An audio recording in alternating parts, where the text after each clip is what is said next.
Hello दोस्तों, आज हम रिवीजन करने वाले हैं लिमिटेशंस एक्ट की। तो लिमिटेशंस एक्ट का मतलब क्या होता है, पहले ये समझ लेते हैं। लिमिटेशंस एक्ट का ये मतलब होता है कि कोर्ट जब किसी भी केस के ऊपर टाइम लगा देता है, कि लिमिट लगा देता है, इस टाइम के अंदर अंदर आप कोर्ट के पास आ सकते हो, तो इसी इसी इसी चीज़ को हम लिमिटेशंस एक्ट कहते हैं। तो ये एक्ट क्यों आया हुआ था, लिमिटेशंस एक्ट क्यों आया था? तो कोर्ट ये लिमिटेशंस एक्ट इसलिए आया हुआ था क्योंकि लोग जो हैं वो बहुत ही बरसों पुराने मैटर्स लेके कोर्ट के पास चले जाते थे और इससे कोर्ट का टाइम वेस्ट होता था मैटर्स को लेने के लिए। इसीलिए लिमिटेशंस एक्ट आया कि अगर बहुत ही साल 10-20 साल हो जाएंगे तो ये वाला केस जो है नहीं लिया जाएगा। इसीलिए उस पर टाइम लगा दिया जाता था कि इतने केस के बाद में कोई भी कोर्ट में आएगा तो ये मैटर नहीं लिया जाएगा।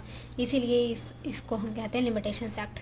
ठीक है, तो लिमिटेशंस एक्ट किस किस पे लगता है? लिमिटेशंस एक्ट लगता है ऑल सिविल प्रोसीडिंग, सारी सिविल प्रोसीडिंग में, and some special criminal proceeding.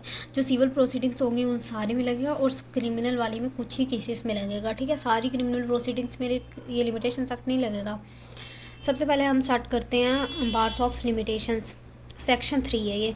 इस केस में ये बताया हुआ है कि एनी सूट, अपील और application is brought before the court after the expiry of the prescribe time. कोई भी अपील या फिर एप्लीकेशन या फिर सूट जो है वो कोर्ट के पास अगर लेके जाएंगे हम, कब? बिफोर द कोर्ट्स के पास लेके जाएंगे after the expiry of prescribe time. जो कोर्ट ने हमको प्रिस्क्राइब टाइम बताया होगा उस टाइम के ख़त्म होने के पास अगर हम जाएंगे ना कोर्ट पे, then the court shall dismiss the case suit or appeal as a time barred. तो कोर्ट क्या कर देगा, हमारे जो सूट, अपील और एप्लीकेशन को डिसमिस कर देगा। क्यों? क्योंकि उसका जो है टाइम बार्ड हो गया, वो टाइम ख़त्म हो गया हुआ है इसीलिए। ठीक है, तो इसके लिए आया था ये सेक्शन। इसमें ये नेक्स्ट टाइम में बताया the law of limitation not only bars the judicial remedy and does not extinguish the right. इस लाइन का ये मतलब है कि वो जो है कोर्ट जो है वो रेमेडी को रोकती है, पर जो हमारा राइट्स है वो ख़त्म नहीं होता। जैसे कि अगर मैंने किसी ने मेरे से 1 लाख रुपए लिए हुए थे और वो पैसे अब वापस नहीं कर रहा है, तो मैंने बहुत दिनों तक उस पर केस, बहुत सालों तक मैंने वो तो कोर्ट के पास गई नहीं। मैंने सोचा कि अब दे देगा, पर वो देता ही नहीं है। फिर मैं बहुत सालों के बाद कोर्ट में जाती हूँ और कोर्ट वालों को बोलती हूँ कि इसने तो मेरे पैसे अभी तक वापस नहीं दिए हैं, तो मुझे इसके ऊपर केस करना है। तो कोर्ट बोलते हैं कि ये टाइम बार्ड हो गया, इसका जो टाइम है वो ख़त्म हो गया, अब तुम इसके ऊपर केस नहीं कर सकती हो। पर कोर्ट जो है वो सिर्फ जुडिशियल रेमेडी ख़त्म कर रहा है कि हम उस पर केस सिर्फ नहीं कर सकते हैं। And does not extinguish the right. जो राइट है मेरा पैसे लेने का वो मेरे पास अभी भी रहेगा। मैं कोर्ट नहीं, पर बाहर किसी, मैं उससे पैसे लेने का राइट तो मेरा अभी भी रहेगा, पर सिर्फ रेमेडी ख़त्म हो गई। ठीक है, और जो है ये वो लॉ ऑफ लिमिटेशन जो है ये मैंडेटरी नहीं है, मतलब कि कोर्ट के ऊपर ये नहीं है। ये सिर्फ हम कोर्ट को सजेस्ट कर रहे हैं, जो लॉ है वो कोर्ट को सिर्फ सजेस्ट कर रहे हैं कि मैटर्स टाइम बार्ड के बाद मैटर नहीं लेने हैं। पर अगर कोर्ट खुद से चाहेगा कोई भी मैटर को लेना तो कोर्ट जो है वो खुद से मैटर्स ले सकता है। जैसे कि कोर्ट ने सोच लिया कि कोर्ट को कोई मैटर जो है वो इम्पोर्टेंट लग रहा है, कोर्ट सोच रहा है कि चलो ये वाला मैटर ले लेते हैं, टाइम बार्ड हो गया, फिर भी कोर्ट वो उस मैटर को ले रहा है, तो उसकी मर्ज़ी है कि वो ले सकता है। कोई ये जाके नहीं कह सकता है कि ये तो मैटर टाइम बार्ड हो गया, कोर्ट तुम क्यों ले रही है, कोर्ट गलत कर रही है, इनवैलिड है। कि इनवैलिड नहीं होगा, वैलिड ही माना जाएगा। कोर्ट की अपनी मर्ज़ी है, कोर्ट चाहे तो मैटर कोई भी ले सकती है। ठीक है, और नेक्स्ट हम पढ़ेंगे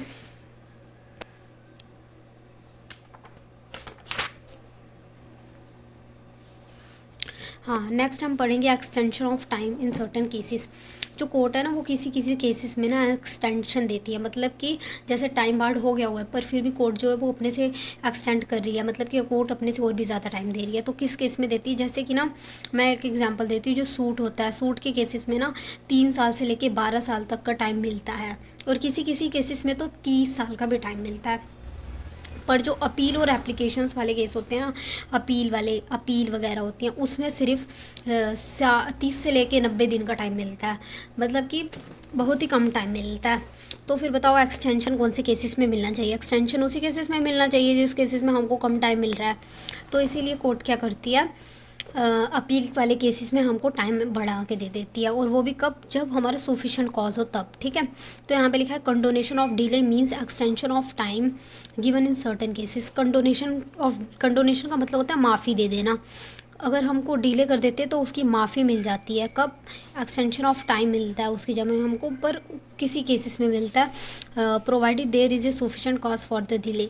अगर डिले करने का कोई सफिशेंट कॉज होगा ना, अगर कोई सफिशेंट कॉज होगा तो ही हमको दिया जाएगा कंडोनेशन, माफ़ी। कंडोनेशन का मतलब होता है माफ़ी, ठीक है। माफ़ी हमको तभी दिया जाएगा तो अगर सफिशेंट कॉज होगा हमारा डिले में, पर अगर हम जानबूझ के बिना किसी मतलब के डिले करते हैं तो हमको एक्सटेंशन नहीं मिलेगा, ठीक है। इस केस में यही बताया हुआ है। यहाँ देखो बताया section 5 talks about the extension of prescribe period in certain cases. It provide that if the appellant or the application satisfied that the court that he has sufficient cause for not to prefer the appeal or application within that period, such appeal or application can be admitted after the prescribed time। अगर कोई भी sufficient cause हुआ तो फिर वो appeal और application जो होगी वो प्रिस्क्राइब टाइम की जो प्रिस्क्राइब टाइम है अगर वो ख़त्म हो गया उसके बाद भी एप्लीकेशन ले ली जाएगी, पर उसके लिए सफिशेंट कॉज होना ज़रूरी है। और इम्पॉर्टेंट बात ये है कि ये अपील और एप्लीकेशन के केस में मिलेगा, बाकी केसेस में नहीं मिलेगा। अगर हम सूट के केस में या किसी और केस में चले जाते हैं तो फिर एक्सटेंशन हमको नहीं मिलेगा। अपील या फिर एप्लीकेशन ही होनी चाहिए तभी मिलेगा एक्सटेंशन। एंड अपील का मतलब ये होता है कि जैसे हमने किसी पे केस किया और हम केस हार गए हों तो हम दूसरी किसी हायर कोर्ट में जाके केस कर रहे हैं कि हम ये केस हार गए हुए हैं, तो उसे हम कहते हैं अपील। और सूट जो होता है वो डायरेक्ट जो हम केस करते हैं उसे सूट कहते हैं। अपील मतलब कि जब हम एक जगह से हार जाते हैं और फिर हायर कोर्ट में जाके हम केस करते हैं उसे अपील कहते हैं। नेक्स्ट हम पढ़ेंगे व्हाट इज़ सफिशेंट कॉज और what is not may be explained in the following judicial observations. Next हम पढ़ेंगे इसमें कि कौन कौन से केसेस को सफिशेंट कॉज माना गया और कौन कौन से केसेस को सफिशेंट कॉज नहीं माना गया हुआ है। Wrong practice of high court which mislead the applicant. इस पॉइंट पे ये बताया गया हुआ है कि हाई कोर्ट ने गलत बता दिया, मिसलीड कर दिया एप्लीकेंट, जिसने एप्लीकेशन दी हुई है, जिसने अपील करना था उसको मिसलीड कर दिया। मतलब कि कोर्ट वालों ने ही बोल दिया कि अब इस पे अपील नहीं हो सकती है, तुम अपील नहीं कर सकते, और फिर हमने अपील नहीं करी क्योंकि कोर्ट ने हमको बोल दिया था कि अपील नहीं कर सकते, तो फिर बाद में बोल दिया कि अपील कर सकते हैं। तो फिर इसमें हमारी तो कोई गलती नहीं है ना, कोर्ट की गलती है, तो इसके लिए इसको सफिशेंट कॉज माना जाएगा। नेक्स्ट पॉइंट में ये बताया, मैं हिंदी में सिर्फ बता देती हूँ कि नेक्स्ट पॉइंट पे ये बताया कि जो हमारा एडवोकेट था, जो हमारा काउंसिल था, उसने गलती कर दी टाइम को कैलकुलेट करने में, तो उसको भी हमें सफिशेंट कॉज माना जाएगा। बट वो मिस्टेक जो है वो बोनाफाइड नेचर की होनी चाहिए, ठीक है। नेक्स्ट है wrong advice given by the advocate ने ही गलत एडवाइस दे दिया कि हमको कितने टाइम में जाना चाहिए, तो फिर ये भी जो सफिशेंट कॉज माना जाएगा। नेक्स्ट पॉइंट है मिस्टेक ऑफ लॉ। अगर हमारी कोई भी मिस्टेक लॉ की, कोई हमको लॉ को पढ़ने में कोई गलती हो जाती है, लॉ को इंटरप्रेट करने में कोई भी गलती हो जाती है, तो उसे सफिशेंट कॉज माना गया है। पर इग्नोरेंस ऑफ लॉ है तो उसको नहीं माना गया। मतलब कि अगर हम कोर्ट में जाते हैं और हमें बोलते हैं कि मुझे तो पता नहीं था इतने टाइम में आना है, तो उसे हम सफिशेंट कॉज नहीं माने जाते हैं। पर अगर हम कहते हैं कि हमने लॉ को गलत तरीके से पढ़ लिया, इतने दिन में आना है पर हमने गलत तरीके से पढ़ लिया, तो उसे सफिशेंट कॉज माना जाएगा। और अगर हमको या तो हमको जेल हो गई है या फिर हम बड़े ज़्यादा सीरियस इलनेस, बहुत ही ज़्यादा बीमार हो गए हैं, उसकी वजह से हम नहीं दे पाए अपील, तो फिर भी उसे सफिशेंट कॉज माना जाएगा। Time taken for obtaining the certified copies, मतलब कि अगर हमने किसी कोर्ट से हमने कॉपी आने वाली थी, हमारी जो है आने वाली थी, पर उन्होंने लेट कर दिया हमको कॉपी देने में, इसलिए हम अपील नहीं कर पाए, तो उसे भी सफिशेंट कॉज माना जाएगा। नेक्स्ट है कि अगर हमको कोई हमारी फ़ाइल नहीं मिल रही है जिससे को हमने अपील करनी थी, तो अगर हमारी कोई फ़ाइल नहीं मिल रही है तो उसे हमको सफिशेंट कॉज नहीं माना गया हुआ है। नेक्स्ट है कि अगर पापा बीमार हो गए, अगर किसी के पापा बीमार हो गए और उनके पापा की देखभाल करने वाला वो अकेला बंदा था, तो उसको अपने पापा की देखभाल करनी थी, इसलिए वो कोर्ट में नहीं जा पाया, तो उसको भी सफिशेंट कॉज माना जाएगा। पर अगर पापा की देखभाल करने के लिए कोई और है तो फिर नहीं माना जाएगा। अगर आप अकेले हो और फिर नहीं आ पा रहे हो तो उसे सफिशेंट कॉज माना जाएगा। नेक्स्ट है सेक्शन 6। इस सेक्शन में ये बताया हुआ है कि अगर कोई बंदा पागल है, इंसेन है या फिर वो माइनर है, तो उसका लिमिटेशन पीरियड कब से स्टार्ट होगा, इस सेक्शन में ये बताया हुआ है। तो यहाँ पे लिखा हुआ है when the person who can institute the suit and make application is a minor. अगर कोई पर्सन उसके खिलाफ कोई सूट है, मतलब कि वो कब से, उसका जो सूट है वो कब से शुरू होगा, तो वो कब से एप्लीकेशन दे सकता है? अगर वो माइनर है, इंसेन है या फिर इडियट है तो उसका लिमिटेशन पीरियड कब से शुरू होगा? From the date of cessation of legal disability, जब उसकी लीगल डिसेबिलिटी ख़त्म हो जाएगी। मतलब कि जब वो माइनर था, माइनर से ख़त्म हो गया, या फिर जब वो पागल था तो जब वो पागल से समझदार इंसान, मतलब कि जब उसकी पागलपंती ख़त्म हो जाती है तब से उसका लीगल डिसेबिलिटी का पीरियड शुरू होगा। मतलब कि समझ लो कि एक इंसान है, वो 10 साल का है, ठीक है, वो छोटा बच्चा है, उसको किसी ने मार दिया और वो अपनी मम्मी के पास जाता है और बोलता है कि मम्मी अंकल ने मुझे मारा। उसकी मम्मी बोलती है बेटा कोई बात नहीं, अंकल हैं तो मारते हैं, बड़े इंसान हैं तो मारते हैं। तो जब वो बच्चा चुप हो जाता है, फिर जब वो बड़ा होता है, 18 साल का होता है, फिर उसको उसके राइट्स के बारे में पता लगता है कि अगर आपके साथ कुछ गलत होता है तो आप केस कर सकते हो। तो उसको 18 साल के बाद, जब वो 18 साल का हो जाता है, तब उसको पता लगता है। तब अब बताओ उसकी जो लीगल डिसेबिलिटी है वो कब ख़त्म होगी? जब वो उसको उस चीज़ के बारे में पता लगता है। अब वो केस कर सकता है। मतलब समझ लो 3 साल का टाइम था, तो वो 3 साल का टाइम तब से पता गिना जाएगा जब से उसको पता लगता है। पर वो केस वो पहले भी कर सकता था, जब 10 का था, 11 का था, 12 का था। पर हम गिनेंगे कब से? जब से वो माइनर मेजर बनता है, तब से गिनेंगे, ठीक है। और नेक्स्ट पॉइंट है कि अगर अगर एक और एग्जांपल है कि अगर कोई लड़की थी या लड़का था, कुछ भी था, वो पागल था, उसके साथ कुछ गलत हुआ है, पर उसको तो पता ही नहीं है ना कोर्ट कहाँ पे है, कहाँ केस करते हैं। तो उसके बिहाफ पे कोई और तो केस कर सकता है कि हाँ ये पागल है, तो वो कर सकता है। पर उसको एक्स्ट्रा अलग से टाइम दिया जाएगा जब से माइनर, मतलब कि वो जब से उसकी पागलपंती ख़त्म होगी तब से उसको एक्स्ट्रा टाइम मिलेगा। ये सिर्फ उनको टाइम एक्स्ट्रा मिलता है क्योंकि उनके साथ कुछ गलत ना हो, इसलिए उनको एक्स्ट्रा टाइम मिलता है, ठीक है। केस वो पहले भी कर सकते हैं पर उनको फिर भी कोर्ट एक्स्ट्रा टाइम देती है, ठीक है। If a person is suffering from one legal disability, अगर वो एक लीगल डिसेबिलिटी उससे, जैसे कि वो पागल होता है, ठीक है, and before recovering from it, जैसे ही वो एंड बिफोर उसकी मतलब कि पागलपंती ख़त्म होने से पहले ही उसको दूसरी लीगल डिसेबिलिटी भी हो जाती है, then he may be file a case after the end of all legal disability. तो वो मतलब उसका पीरियड कब से शुरू होगा? जब से उसकी सारी लीगल डिसेबिलिटी ख़त्म हो जाएगी। इस सेक्शन के अंदर यही बताया हुआ है बस। नेक्स्ट है सेक्शन 6। इस सेक्शन में ये बताया हुआ है कि अगर कभी किसी पे केस करना है और उस केस करने के लिए बड़े ज़्यादा लोगों की ज़रूरत, मतलब कि कुछ लोगों की ज़रूरत है, और उन कुछ लोगों में से कुछ लोग जो हैं, जैसे समझ लो कि 10 लोगों को केस करने की ज़रूरत है, ठीक है, एग्जांपल दे रही हूँ, 10 लोगों को केस करने की ज़रूरत है और 10 में से जो 2 लोग हैं ना वो माइनर हैं, ठीक है, और केस करना बहुत ज़रूरी है, ठीक, तो सबको केस करना ज़रूरी है। तो जो 10 लोग हैं, मतलब कि पहले हम ये चेक करेंगे कि वो जो 2 लोग हैं उनकी कंसेंट की ज़रूरत है या नहीं है। अगर उन 2 लोग की कंसेंट की ज़रूरत होगी तो जो हम केस हैं वो नहीं कर सकते हैं, अभी नहीं कर सकते हैं। उसकी जो लिमिटेशन पीरियड है वो तब शुरू होगी जब वो दोनों मेजर बन जाएंगे। पर अगर उनकी कंसेंट की ज़रूरत नहीं है तो लिमिटेशन पीरियड चलता रहेगा, ठीक है। यहाँ पे लिखा हुआ है section 7 is applicable where the several personal are jointly entitled to institute the suit or make an application from the execution of a degree and out of the several person one of them are affected by the legal disability। इसमें यही है कि several person की ज़रूरत है किसी पे case करने के लिए और उसमें से एक पर्सन है उसको वो लीगल डिसेबिलिटी से सफ़र कर रहा है।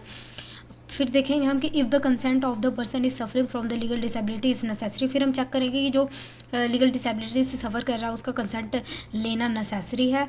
तो फिर उसके बाद the period of limitation will be extended for all the, अगर ज़रूरी है तो फिर सबके लिए एक्सटेंड हो जाएगा period of limitation, and not only against the disable person. सिर्फ डिसेबल के लिए एक्सटेंड नहीं होगा, सारे पर्सन के लिए हो जाएगा क्योंकि सारे पर्सन का एक साथ कंसेंट होना ज़रूरी है। तो इस पीरियड में, इस सेक्शन में ये बताया हुआ है। अरे नेक्स्ट है सेक्शन 8। सेक्शन 8 में क्या बताया है वो मैं समझा देती हूँ। सेक्शन 8 में ये बताया हुआ है कि अगर किसी इंसान को टाइम तो मिलेगा, वो टाइम उसको कब से मिलेगा। जैसे कि कोई इंसान है वो माइनर है, ठीक है, अब वो 18 साल का होता है तो उसको 18 साल से होने के बाद सिर्फ उसको 3 साल का टाइम मिलेगा, ठीक है, 3 साल का टाइम मिलेगा। और जो उसको टाइम मिला होगा कोर्ट की तरफ से, जैसे समझ लो 12 साल का टाइम मिला होगा तो वो 12 साल नहीं उसको मिलेंगे पूरे, सिर्फ 3 साल मिलेंगे 18 साल से होने के बाद में, ठीक है। एग्जाम्पल से समझाती हूँ कि समझ लो एक लड़का है वो 12 साल का है, ठीक है, और वो 12 साल का है लड़का, और उसके साथ कुछ गलत होता है, प्रॉपर्टी के मामले में कुछ गलत होता है, तो उसको 12 साल का टाइम मिलता है केस करने के लिए, ठीक है। तो 12 साल का सिर्फ टाइम मिलता है केस करने के लिए। और जब उसका 12 साल का टाइम जो है वो पूरा नहीं गिना जाएगा। उसका 12 साल का टाइम कहाँ से गिना जाएगा, 12 साल से लेके जब भी, ठीक है। तो जब वो 18 साल का हो जाएगा तब से उसको सिर्फ 3 साल का टाइम दिया जाएगा, और अब से लेके उसको 12 साल का, तो फिर जब वो 24 साल का हो जाएगा, 24 साल, या फिर अभी जब 18 का हो जाएगा, 18, 19, 20, 21, ऐसे तो उसको 21 साल तक के लिए टाइम मिल रहा है। पर 12 से लेके 12 साल तक का टाइम गिनेंगे, विच एवर इज़ हायर लेंगे हम, तो फिर 24 वाला हायर आएगा, तो फिर इसलिए उस 24 मिलेगा, ठीक है। दोनों में से हायर लेंगे, यहाँ तो 18 से लेके 3 साल तक कितना भी आता है, तो 21 आ गया, 21 साल। यहाँ तो जो उसको टाइम मिला हुआ है वो जो हायर होगा वो ले लेंगे। अगर जो टाइम मिला हुआ है वो अगर सिर्फ 2 साल का है समझ लो, तो वो 2 साल तो कम हो गया, तो उसको नहीं लेंगे हम, 3 साल वाले बोलेंगे, ठीक है। समझ में आ गया ना, नहीं समझ में आया तो मैं क्या कर सकती हूँ अभी यार। सेक्शन 8 इज़ सप्लीमेंट टू, अब पढ़ के बता देती हूँ। Section 8 is supplement to section 6 and 7 and control both of the section. According to section 8, the period of the limitation cannot be extended beyond 3 years, ठीक है। 3 साल से ज़्यादा नहीं दिया जाएगा। From the date of cessation of legal disability, मतलब कि जब से लीगल डिसेबिलिटी खत्म होती है तब से सिर्फ 3 साल का टाइम दिया जाएगा। However if the ordinary period of the limitation expires after the 3 years from the date of cessation of legal disability then such period will be considered, ठीक है। मतलब कि दूसरा वाला पीरियड भी कंसिडर करा जाएगा, विच एवर इज लेस करा जाएगा। यहाँ तो 3 साल वाला, यहाँ तो जो ओरिजिनल टाइम मिला हुआ है वो, ठीक है। दोनों में से जो हायर होगा वो हम कंसिडर कर लेंगे, ठीक है। बस इतना ही है। सेक्शन 8 इसलिए क्योंकि ये कंट्रोल करेगा इन दोनों सेक्शन को, सेक्शन 6 और सेक्शन 7 को, ठीक है। सेक्शन 8 कंट्रोल करेगा, ठीक है, क्योंकि इसमें तो बता दिया है लीगल डिसेबिलिटी जहाँ से ख़त्म हो जाएगी वहाँ से उसको ओरिजिनल टाइम मिलेगा, पर यहाँ पे बताया हुआ लीगल डिसेबिलिटी जहाँ से ख़त्म हो गई वहाँ से 3 साल मिलेगा, और जो उसका ओरिजिनल टाइम है वो मिलेगा विच एवर इज हायर, ठीक है। तो आज यहीं तक मैं रिवीजन करवाती हूँ, और नेक्स्ट कल से हम आगे कंटिन्यू, कल मतलब कि नेक्स्ट वाली वीडियो में मैं आगे बताती हूँ, ठीक है। इसका मतलब बाय बाय गाइस।